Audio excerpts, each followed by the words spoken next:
नमस्कार मित्रांनो, आज तुमच्याशी संवाद साधण्यासाठी मी एक अत्यंत सुंदर विषय निवडला आहे.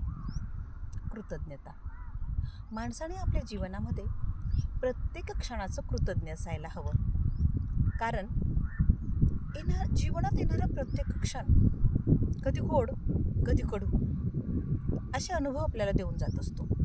तुम्ही म्हणाल की हे ठीक आहे, गोड क्षणांचे आपण कृतज्ञ असायला हवं. पण माझा अनुभव असा सांगतो की आपण आपल्या जीवनात येणाऱ्या वाईट क्षणांचेही कृतज्ञच असायला हवे. कृतज्ञता प्रत्येक गोष्टीची आपल्याला व्यक्त करायची आहे.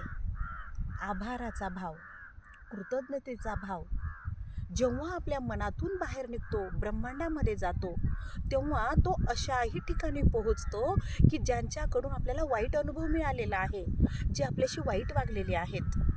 परंतु ते भले आपल्याशी वाईट वागले, पण आपण त्या वाईटासाठीही जेव्हा कृतज्ञ असतो, तेव्हा आपल्या मनात त्यांच्याविषयी वाईट विचार येऊच शकत नाही. आपण त्यांनाही मनातून चांगलाच आशीर्वाद देतो, चांगलीच दुवा देतो. आणि आपल्या मनामध्ये जेव्हा कुणाविषयी वाईट विचार येत नाही, तेव्हा आपण खूप सकारात्मक राहतो. मग झाला का नाही आपला फायदा?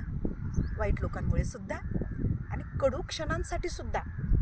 असं जर आपण सतत सकारात्मकतेने भरायला लागलो, ते ओतप्रोत आपण जेव्हा भरत जातो, तेव्हा आपोआप आपण ओसंडायला लागतो, खूप आनंदी राहायला लागतो.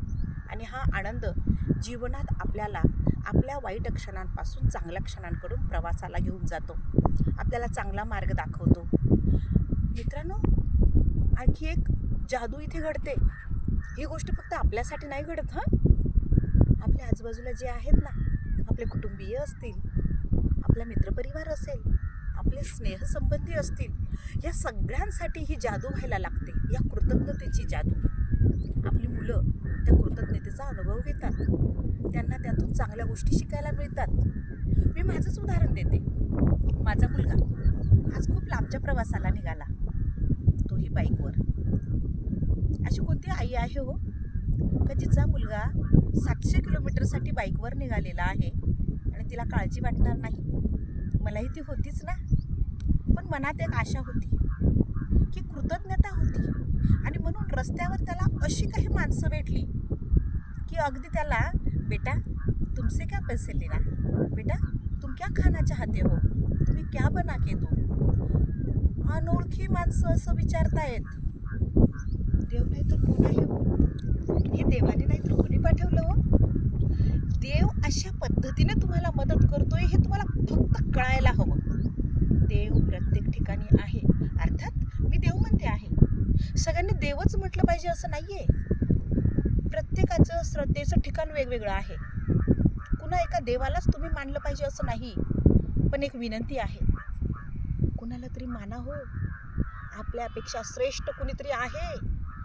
ते हे सगळं जग जे आहे, जगराहाटी जे आहे ते चालवतंय. त्याच्या इच्छेशिवाय इथलं पानही हलत नाहीये. हे फक्त मनामध्ये ठेवा. चराचरामध्ये तो व्यापलेला आहे, तो भाव जागा ठेवा. आणि म्हणून फक्त सजीवांचेच नाही तर निर्जीवांचेही आभार मानायला शिका. रोज आपण जी गाडी वापरतो त्या गाडीचे आभार माना. रोज ज्या डेस्कवर बसून तुम्ही काम करता त्या डेस्कचे आभार माना. रोज ज्या कॉम्प्युटरवर दिवसभर काम करून लाखो रुपये तुम्ही कमवता आहात, त्या कॉम्प्युटरचे, तुमच्या त्या लॅपटॉपचे आभार माना. तुमचं लिहायचं छोटंसं पेन आहे, एवढंसं पेन, पण त्या पेनमुळे आज तुम्ही किती मोठी मोठी कामं करत आहात. त्या छोट्या छोट्या गोष्टींची कृतज्ञता व्यक्त करायला लागा मित्रांनो. बघा सकारात्मकता कशी तुमच्या कणाकणाने वाढायला लागेल. आणि मी नेहमीच सांगते, थेंबे थेंबे तळे साचे. आणि मग आपणही पॉझिटिव्ह व्हायला लागू.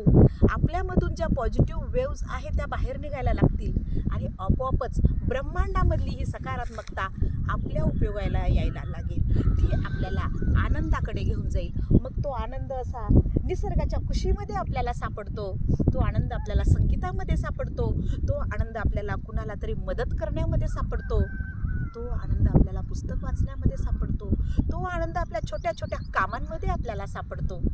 मी जीवनामध्ये प्रत्येक वेळेला असाच आनंद शोधते आणि म्हणून मी स्वतः खूप आनंदी राहते. आणि मला असं वाटतं की तुम्ही सगळ्यांनी असं खूप आनंदी राहावं. आवडेल ना तुम्हाला असं आनंदी राहायला? असं तुम्हाला आनंदी व्हायचं असेल तर मला जरूर कमेंट करून सांगा. नमस्कार.